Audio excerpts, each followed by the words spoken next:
नमस्कार दोस्तों, स्वागत है आपका पोस्टल शिक्षा में। तो आज के इस वीडियो में हम बात करेंगे जीडीएस टू एमटीएस रिज़ल्ट लगने के बाद जॉइनिंग प्रोसेस क्या होता है।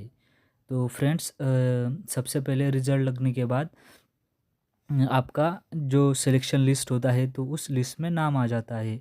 तो उस लिस्ट में नाम आने के बाद आपको फिर आपके डिवीज़न ऑफिस से या फिर आपका जो एएसपी ऑफिस है तो वहाँ से आपकी विलिंगनेस पूछी जाती है। तो अगर आप ये जॉब करना चाहते हैं तो फिर आपको वो एक विलिंगनेस का फॉर्म वहाँ पर रिटर्न फॉर्म में फिलअप करके एएसपी ऑफिस को सबमिट करना होता है। तो ये फॉर्म सबमिट करने के बाद फिर 1 या 2 दिनों के अंदर फिर आपको आपका जो सिलेक्टेड डिवीज़न दिया हुआ है तो वहाँ पर डॉक्यूमेंट वेरिफिकेशन के लिए जाने को कहा जाता है। तो फिर वहाँ पर आपके जो कुछ डॉक्यूमेंट्स होते हैं, एजुकेशनल डॉक्यूमेंट्स हुए, अगर आप रिज़र्व कैटेगरी से है तो कास्ट के रिगार्डिंग जो डॉक्यूमेंट्स है तो वो हुए, और बाकी हमारे डिपार्टमेंटल डॉक्यूमेंट्स जैसे कि ऑर्डर ऑफ एंगेजमेंट, और अगर आपका ट्रांसफ़र हुआ हो तो ट्रांसफ़र ऑर्डर। तो ये सभी डॉक्यूमेंट्स लेके फिर हमें डॉक्यूमेंट वेरिफिकेशन के लिए सेलेक्टेड डिवीज़न में जाना होता है।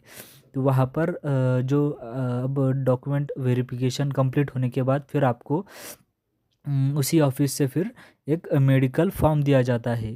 तो जनरली उस मेडिकल फॉर्म में फिर हमें एक सेलेक्टेड हॉस्पिटल से या फिर जो कुछ भी मतलब एक सिविल सर्जन होता है तो उनके फिर पूरा हेल्थ चेकअप करके उनकी सिग्नेचर हमें फिर उस मेडिकल फॉर्म पे लानी होती है, और फिर हमें हमारे जो सेलेक्टेड डिवीज़न है वहाँ पर सबमिट करना होता है। तो मेडिकल फॉर्म सबमिट करने के बाद फिर आपको आपका मतलब आपके डिवीज़न से फिर जहाँ पर आप जॉब कर रहे हैं उस सब डिवीज़न और डिवीज़न से फिर आपका विलिंगनेस रिपोर्ट और पीएफ फाइल, विजिलेंस रिपोर्ट और पीएफ फाइल फिर जो आप सेलेक्टेड हुए हैं उस डिवीज़न को भेजा जाता है। तो ये विजिलेंस रिपोर्ट और पीएफ फाइल सेंड करने के बाद फिर वो सेलेक्टेड डिवीज़न से फिर आपकी ऑर्डर 15-20 दिनों के अंदर फिर आपको ऑर्डर दी जाती है।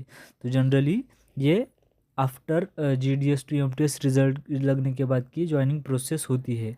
तो generally most of the circles के लिए ये प्रोसेस सेम ही होती है। तो अगर आपके सर्कल के लिए या फिर आपके डिवीज़न के लिए इस प्रोसेस में कुछ बदलाव हो तो हमें कमेंट सेक्शन में ज़रूर बताइए। So thanks, take care and good bye.